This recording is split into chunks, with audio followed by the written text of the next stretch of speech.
بنورنا الدنيا وننشر في الفضاء أملا ونعلي عزم همتنا فمن طلب العلا وصل.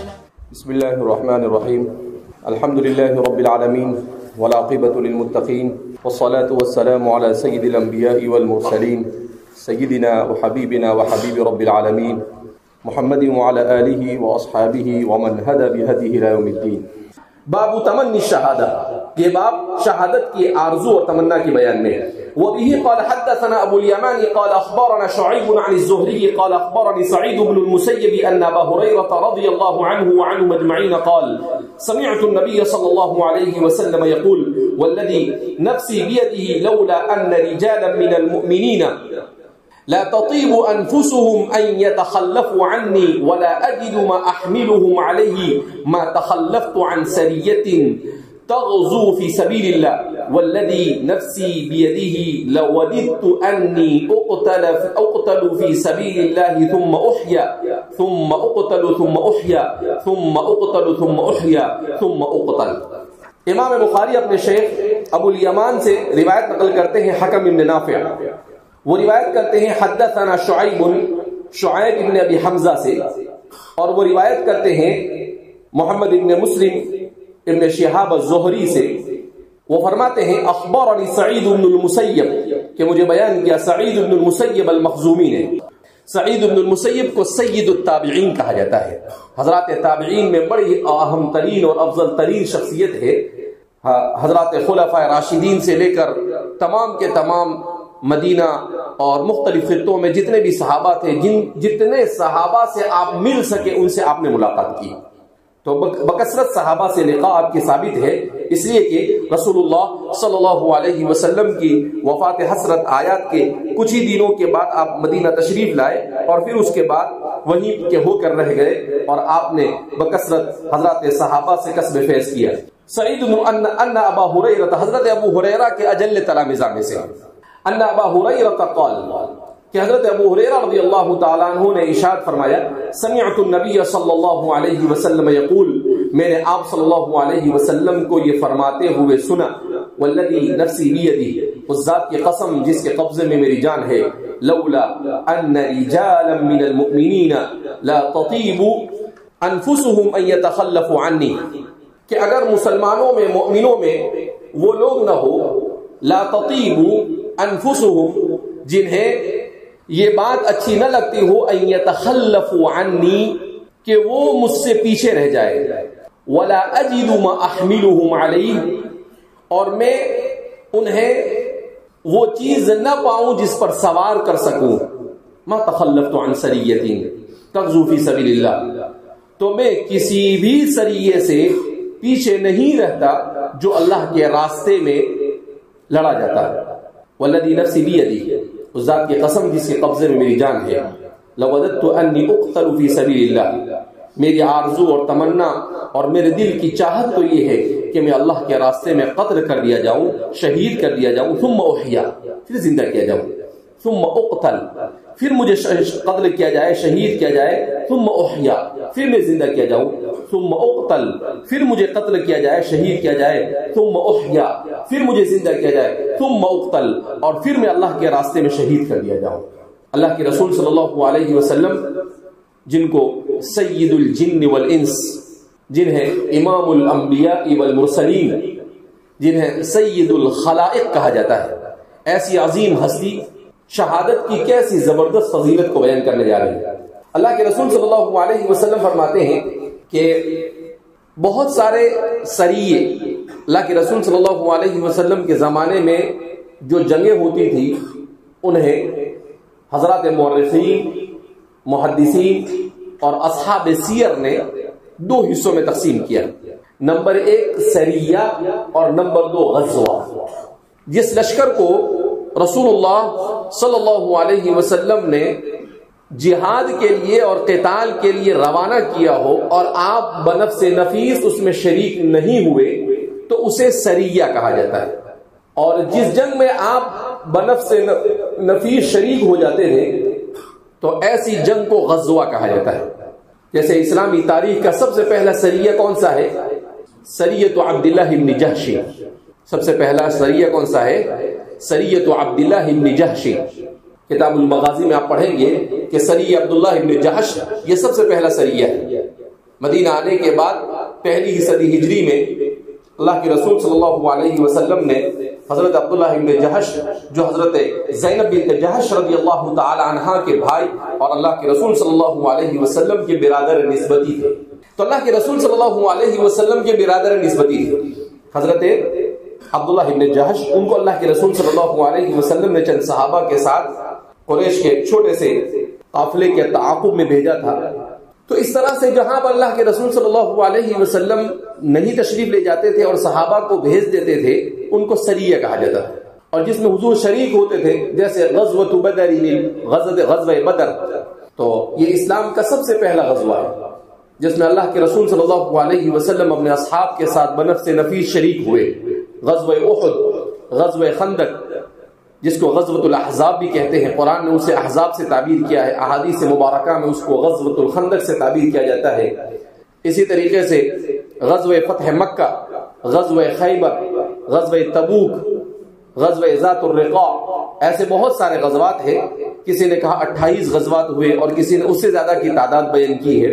اور سریے تو بکثرت اللہ کے رسول صلی اللہ علیہ وسلم کے زمانے میں حضور نے جن صحابہ کو بھیجا ایسے سرایہ کی تعداد 100 سے متجاوز ہے، بعض نے اس سے زیادہ بیان کیا ہے. تو اللہ کے رسول صلی اللہ علیہ وسلم فرماتے ہیں کہ میرے اوپر بہت ساری ذمہ داریاں ہیں، اس لیے میں ہر موقع پر غزوے میں شریک نہیں ہو سکتا، کیونکہ بہت ساری ضرورتیں ایسی ہوتی ہیں جو مدینہ رہ کر ہی پوری ہو سکتی ہیں امت کی. تو بعض مرتبہ میرے چاہتے ہوئے بھی کہ میں اس میں شریک ہوں، میں شریک نہیں ہو پاتا کیونکہ بہت سارے لوگوں کی ضرورتیں میرے ساتھ ان یتخلفوا عنی، کہ ظاہر سی بات ہے ان کے کاموں کی وجہ سے مجھے رکنا پڑتا ہے. اور بعض مرتبہ ایسا ہوتا ہے کہ کچھ لوگ ایسے ہوتے ہیں جن کے پاس جہاد میں شریک ہونے کے لیے جہاد کے ضروری آلات نہیں ہوتے، گھوڑا نہیں ہے، تلوار نہیں ہے، کمان نہیں ہے، تیر نہیں ہے، ڈھال نہیں ہے، تو یہ ساری چیزیں نہیں ہیں. تو ان کی بھی میں رعایت کرتا ہوں کہ اگر میں ہر جگہ جانے لگوں تو ان لوگوں کو تکلیف ہو جاوے کہ ہم بھی جانا چاہتے ہیں لیکن ہمارے پاس کچھ ہے نہیں. تو اللہ کے رسول صلی اللہ علیہ وسلم نے اپنی امت کے ہر طبقے کی رعایت کی. کہا اگر یہ جو چیزیں نہ ہوتی کہ لوگوں کی ضرورتیں مجھ سے وابستہ نہ ہوتی اور ہر آدمی یہ اس بات کا متحمل نہیں ہوتا ہے کہ وہ ہر جنگ کے اندر میں شریک ہو سکے، تو ایسے لوگوں کی رعایت نہ ہوتی. تو فرماتے ہیں میں اللہ کے راستے میں لڑے جانے والے کسی بھی چھوٹی سے چھوٹی لڑائی اور جنگ اور قتال اور غزوے سے پیچھے نہ رہتا. صرف اتنا ہی نہیں، آگے فرماتے ہیں اس ذات کی قسم جس کے قبضے میں میری جان ہے، لوددت انی اقتل فی سبیل اللہ، کہا میری دلی آرزو اور تمنا یہ ہے، ود یود ودن، اسی سے وددت یعنی میری آرزو اور تمنا، دلی خواہش میری یہ ہے کہ میں اللہ کے راستے میں شہید کر دیا جاؤں، پھر زندہ کیا جاؤں، پھر اللہ کے راستے میں شہید کیا جاؤں، پھر زندہ کیا جاؤں، پھر شہید کیا جاؤں، پھر زندہ کیا جاؤں اور پھر شہید کر دیا جاؤں. تو اللہ کے رسول صلی اللہ علیہ وسلم فرماتے ہیں کہ میں تو یہ چاہتا ہوں کہ بار بار اللہ کے راستے میں اپنی جان کا نذرانہ پیش کرتا رہوں اور اللہ کے راستے میں شہید ہوتا رہوں. تو اللہ کے رسول صلی اللہ علیہ وسلم نے یہاں پر جہاد کی فضیلت کو بیان کیا اور جہاد کی فضیلت کو بیان کرنے کے ساتھ ساتھ آپ صلی اللہ علیہ وسلم نے انسان کو یہ درس دیا کہ انسان کے لیے دنیا میں سب سے بڑی نعمت ایمان ہے اور اس ایمان کے خاطر انسان کو اپنی جان ایک بار نہیں 10 بار بھی دینی پڑے تو تأمل نہیں کرنا چاہیے. ایمان کے سامنے جب جان کی کوئی حیثیت نہیں تو ایمان کے سامنے مال کی کیا حیثیت ہوگی، ایمان کے سامنے منصب کی کیا حیثیت ہوگی، ایمان کے سامنے عزت کی کیا حیثیت ہوگی، ایمان کے سامنے اولاد کی کیا حیثیت ہوگی. ایمان کے سامنے ہر چیز ہیچ ہے، کسی چیز کی کوئی حیثیت نہیں. جب ایمان کے مقابلے میں کچھ بھی آئے تو سچے اور پکے مومن ہونے کی علامت وہ یہ ہے کہ وہ اپنے ایمان کو بچانے کے لیے اپنا سب کچھ کھپانے پر آمادہ ہو جائے، بلکہ کھپا دے. تو فرماتے ہیں یہ ضروری ہے وبه قال حدثنا يوسف بن يعقوب الصفار قال حدثنا إسماعيل بن علية عن أيوب عن حميد بن هلال عن أنس بن مالك رضي الله عنه وعنهم أجمعين قال خطب النبي صلى الله عليه وسلم فقال أخذ الراية زيد فأصيب ثم أخذها جعفر فأصيب ثم أخذ عبد الله بن رواحة فأصيب ثم أخذها خالد بن الوليد عن غير امرة ففتح له وقال ما يسرنا أنهم عندنا قال أيوب أو قال ما يسرهم أنهم عندنا وعيناه تذرفان. امام بخاری اپنے شیخ یوسف ابن یعقوب الصفار سے اس روایت کو بیان کر رہے ہیں. یعقوب الصفار الکوفی، یوسف ابن یعقوب الصفار الکوفی 231 ہجری میں آپ کا انتقال ہوا ہے. امام بخاری کے شیخ ہے. قال حدثنا اسماعیل بن علیہ، وہ روایت کرتے ہیں اسماعیل بن علیہ الاسدی سے. یہ ان کا نام، ان کی والدہ کا نام علیہ ہے. ان کا نام اسماعیل ابن ابراہیم الاسدی ہے، مگر اشتہر باسم امی ہی، یہ اپنی والدہ ہی کے نام سے مشہور ہو گئے. تو اسماعیل ابن علیہ اصل میں اسماعیل ابن ابراہیم الاسدی ہے. عن ایوب، وہ روایت کرتے ہیں ایوب سختیانی سے. عن حمید ابن ہلال، وہ روایت کرتے ہیں حمید ابن ہلال العدوی البصری سے. عن انس ابن مالک، اور وہ روایت کرتے ہیں خادم رسول سیدنا و سید هذه الامہ حضرت انس ابن مالک رضی اللہ تعالی عنہ سے. قال، وہ فرماتے ہیں خطب النبی صلی اللہ علیہ وسلم، اللہ کے رسول صلی اللہ علیہ وسلم نے خطبہ دیا. اصل میں حضرت انس ابن مالک رضی اللہ تعالیٰ عنہ سن ہجری 8 کا واقعہ بیان کر رہے ہیں کہ اللہ کے رسول صلی اللہ علیہ وسلم نے سن ہجری 8 میں حضرت زید بن حارثہ رضی اللہ تعالیٰ عنہ کو ایک مسلمانوں کے عظیم لشکر کا سپہ سالار بنا کر مقام معطا کی طرف بھیجا. 2 سال پہلے جب اردن اور فلسطین کا سفر کیا، اس وقت الحمدللہ مقام معطا جانا ہوا، جہاں پر حضرت زید بن حارثہ، حضرت جعفر طیار اور حضرت عبداللہ بن رواحہ، ان حضرات صحابہ کرام رضوان اللہ تعالیٰ مجمعین کے مزارات پر حاضری کی اللہ کے فضل سے توفیق ہوئی. بہرحال تو فرماتے اخذ الرایۃ زید، کہ اسلام کا جھنڈا اور اسلام کا علم حضرت زید نے تھاما ہوا تھا. فاصیب ای فاستشہد، تو آپ شہید کر دیے گئے. 2 طریقے ہوتے تھے اس زمانے میں. اصل میں جنگ کے جو طریقہ تھا وہ یہ تھا کہ جنگ کے لیے جب جاتے تھے تو لشکر کو 3 حصوں میں تقسیم کرتے تھے: میمنہ، میسرہ اور قلب. اور ایک ہوتا تھا مقدمۃ الجیش. مقدمۃ الجیش آگے ہوتا تھا، جو کہاں ٹھہرنا، مناسب جگہ کا قیام، محفوظ جگہ کون سی ہے وہ طے کرتا تھا. اور پھر جب جنگ شروع ہوتی تھی تو پھر 3 حصے ہو جاتے تھے: میمنہ، میسرہ اور قلب.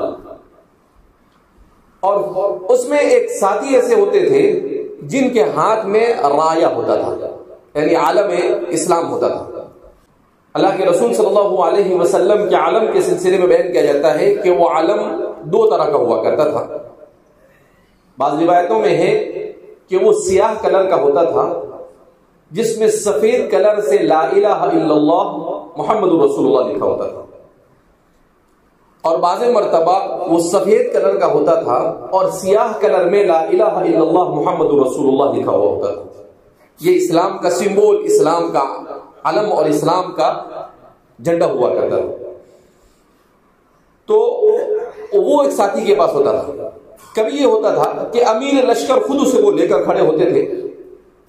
جب تک کہ وہ بلند رہتا تھا وہ لشکر گویا کہ ابھی بھی میدان میں ڈٹا ہوا ہے، اور جہاں وہ گرا تو اس کا مطلب یہ ہے کہ اب یہ لشکر شکست کھا چکا ہے. اب یہ لشکر کیا کر چکا ہے؟ شکست کھا چکا ہے. لہذا عام طور پر وہ آدمی بیچ میں رہتے تھے جن کے ہاتھ میں علم ہوتا تھا اور ان کے ارد گرد پورے طور پر محافظین ہوا کرتے تھے جو لڑتے تھے تاکہ کسی صورت میں بھی اسے گرنے نہ دیا جائے. اب یہاں پر اخذ الرایہ اپنی حقیقت پر محمول ہے یا مجاز پر؟ اس سلسلے میں علماء کی دو رائے ہیں. بعض شرح فرماتے ہیں کہ واقعتاً آپ نے علم کو اپنے ہاتھ میں لیا ہوا تھا، اور بعض کا کہنا ہے کہ نہیں، آپ امیر لشکر تھے. اللہ کے رسول صلی اللہ علیہ وسلم نے جب مدینہ سے بھیجا تو حضرت زید بن حارثہ رضی اللہ تعالیٰ عنہ کو، جو کسی زمانے میں نبوت سے پہلے اور نبوت کے ملنے کے کچھ عرصے تک رسول اللہ صلی اللہ علیہ وسلم کے متبنہ رہے، یعنی منہ بولے بیٹے، زید بن حارثہ تک. یہ حضرت خدیجہ کے غلام تھے، بلکہ ان کے بھائی تھے حضرت خدیجہ کے، ان کے غلام تھے، انہوں نے حضرت خدیجہ کو دیا. پھر حضرت خدیجہ نے رسول اللہ صلی اللہ علیہ وسلم کو ہدیہ کیا. یہ آپ صلی اللہ علیہ وسلم کی نبوت کے ملنے سے پہلے خدمت کیا کرتے تھے. آپ صلی اللہ علیہ وسلم کے اخلاق سے بہت متاثر ہوئے اور آپ صلی اللہ علیہ وسلم بھی ان کے اخلاق سے بہت متاثر ہوئے. ایک موقع پر آپ صلی اللہ علیہ وسلم نے انہیں آزاد کر دیا. حقیقت میں وہ غلام نہیں تھے، وہ کسی موقع پر چھوٹے سے تھے تو ان کے علاقے سے کوئی ان کو پکڑ کے لایا اور مکہ میں لا کر، وہ آزاد تھے، مکہ میں لا کر غلام بنا کر بیچ دیا بیچارے کو. لیکن قسمت اچھی تھی ان کی، غلام بن کر بھی رسول اللہ صلی اللہ علیہ وسلم کی صحبت مل گئی. تو یہ تو ظاہر سی بات ہے، کوئی غلامی کا سودا نہیں بلکہ جنت کا سودا تھا. تو ان کی مقدر میں تھا ایمان اور رسول اللہ صلی اللہ علیہ وسلم کی صحبت. لہذا آپ صلی اللہ علیہ وسلم نے انہیں آزاد کر دیا اور اپنا متبنہ بنا لیا. زمانہ جاہلیت میں یہ ہوتا تھا کہ کوئی آدمی کسی کو بھی اپنا بیٹا بنا لیتا تھا تو اس کو متبنہ کہتے تھے.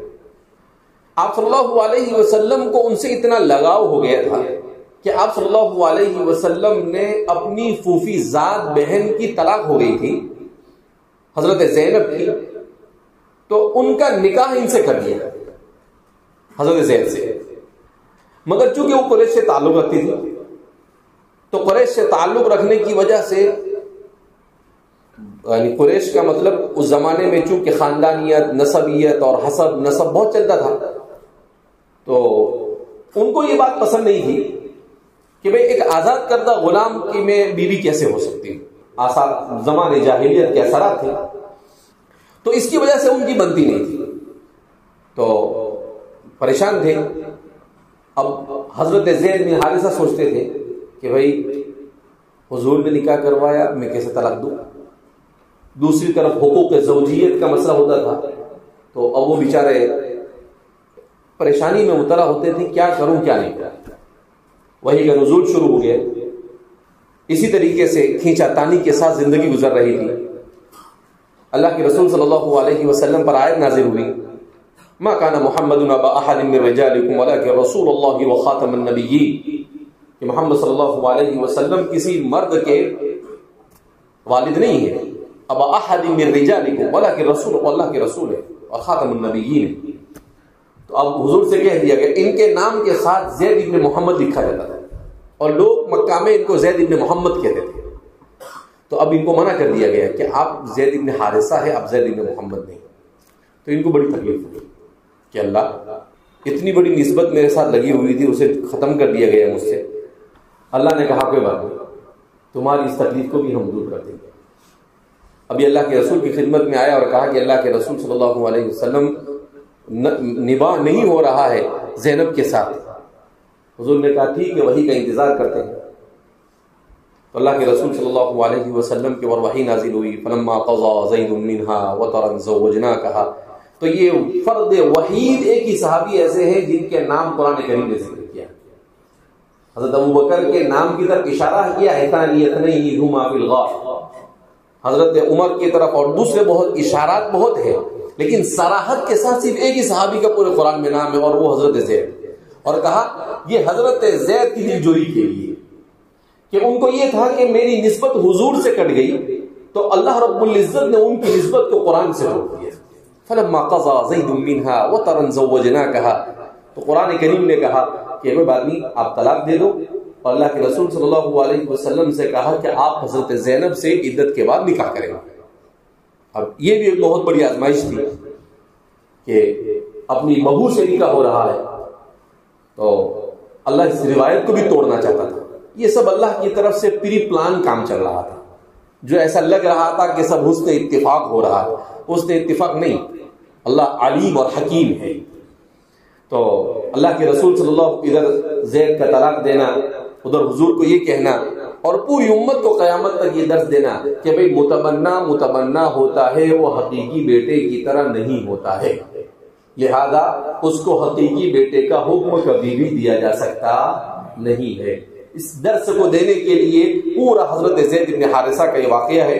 بہرحال حضرت زید بن حارثہ کو جب اللہ کے رسول صلی اللہ علیہ وسلم نے آزاد کر دیا تو حضرت زید بن حارثہ رضی اللہ تعالیٰ عنہ حضور نے، ان کے والد وغیرہ کو پتا چلا کہ ہمارا بچہ مکہ میں ہے، تو ان کے والد اپنے چند رشتہ داروں کے ساتھ آئے اور کہا کہ چلو ہمارے ساتھ، آزاد ہو گئے. تو اللہ کے رسول صلی اللہ علیہ وسلم نے بھی کہا کہ بھئی آپ کے والد آپ کو لینے کے لیے آئے ہیں، اگر آپ چاہو تو بالکل جا سکتے ہیں. تو حضرت زید بن حارثہ نے سوچا اور سوچنے کے بعد کہا کہ اللہ کے رسول صلی اللہ علیہ وسلم آپ کی رفاقت نہیں چھوڑ سکتے، آپ کی جو محبت میں دل میں بیٹھی ہے وہ مجھ سے یہ گوارا نہیں ہو سکتا ہے کہ میں آپ کو چھوڑ کر جاؤں. حضور نے کہا پھر آپ کی مرضی. وہ نہیں گئے. انہوں نے بہت کوشش کی، کہا کہ آپ کی والدہ، کہا کہ والدہ کو ملنا ہو تو یہاں آ جائے، باقی میں حضور کو چھوڑ کے نہیں آ سکتا. حضور کو یہی قربانی پسند آئی، اسی لیے حضور نے ان کو اپنا بیٹا بنایا کہ بھائی جو اتنی بڑی قربانی دے سکتا ہے کہ ظاہر سی بات ہے اس کا تو حق بنتا ہے کہ اسے متبنہ کم سے کم کر دیا جائے، بنا دیا جائے. تو اللہ کے رسول صلی اللہ علیہ وسلم کے اتنے چہیدے تھے کہ حضرات صحابہ ان کو حب رسول اللہ کہتے تھے کہ اللہ کے رسول کے چہیدے. ان کے بیٹے تھے حضرت اسامہ، ان کو کہتے تھے حب وابن حب رسول اللہ، کہ یہ اللہ کے رسول کے چہیدے ہیں اور یہ اللہ کے رسول کے چہیدے کے بیٹے ہیں. اسی لیے حضرت عمر فرمایا کرتے تھے کہ یا عبداللہ ابن عمر، اے عبداللہ ابن عمر. ایک مرتبہ مال غنیمت آیا تقسیم ہو رہا تھا تو آپ نے حضرت اسامہ کو زیادہ دیا اور حضرت عبداللہ ابن عمر کو کم دیا. تو عبداللہ ابن عمر نے کہا میں آپ کا بیٹا ہوں، مجھے کم دے رہے ہیں، اور ان کو زیادہ دیا. کہا کہ یہ حضور کے پیارے ہیں، لہذا میرے نزدیک مجھے یہ تم سے زیادہ پیارے ہیں. اس کو کہتے ہیں کہ لا یؤمن احدکم حتی اکون احب الیہ من والدہ وولدہ والناس اجمعین. تو فرماتے تھے عبداللہ حضرت عمر رضی اللہ تعالیٰ عنہ کہ مجھے اپنی سگی اولاد سے زیادہ اس لیے اسامہ پیارا ہے کیونکہ وہ اللہ کے رسول کے پیارے ہیں. تو حب ابن حب رسول اللہ سے کیا تھے، لوگ مشہور تھے. تو اللہ کے رسول صلی اللہ علیہ وسلم نے جب ان کا تذکرہ کیا کہ تو میں یہ کہہ رہا تھا کہ رایا کے لینے کا مطلب، بعض حضرات نے کہا کہ حقیقت میں رایا انہوں نے پکڑا ہوا تھا، بعض حضرات نے کہا نہیں، وہ اللہ کے رسول نے ان کو اس قافلے کا اور اس غزوہ معطا اور سریہ معطا کا کیا بنا کر بھیجا تھا، امیر بنا کر بھیجا تھا. تو اس کی وجہ سے مجازن گویا وہ مراد ہے. بہرحال جو بھی ہو آپ شہید ہو گئے. اللہ کے رسول صلی اللہ علیہ وسلم کو صحابہ نے اس موقع پر روتا ہوا دیکھا. معطا جو ہے وہ مدینہ منورہ سے، وہاں پر ہم نے دیکھا تھا کہ مدینہ سے معطا کا فاصلہ اس وقت کتنا ہے، تو تقریباً 1400 کلومیٹر ہے. مگر جیسے ہی یہ لوگ شہید ہوئے رسول اللہ صلی اللہ علیہ وسلم نے فوراً مدینہ میں اعلان کر دیا کہ زید شہید ہو گئے، جعفر شہید ہو گئے، عبداللہ بن رواحہ شہید ہو گئے، اور اب خالد بن الولید نے جھنڈے کو ہاتھ میں لیا ہے اور مسلمانوں کو کامیابی ملی. تو وہ 1400 کلومیٹر سے اس زمانے کے وسائل اور ذرائع ابلاغ کے مطابق پتہ نہیں کب خبر آتی تھی، مگر ظاہر سی بات ہے اللہ کے رسول صلی اللہ علیہ وسلم کے ساتھ گورنمنٹ آف اسکائی، اللہ کا نظام تھا. تو آپ کو وحی کے ذریعے سے ساری چیزیں بتا دی گئی. اسی وحی کی روشنی میں آپ نے حضرات صحابہ کو جمع کیا اور جمع کر صحابہ کے سامنے معطا کی تفصیلات کو بیان کرنا شروع کیا، جس کو حضرت انس بن مالک یہاں پر بیان کر رہے ہیں.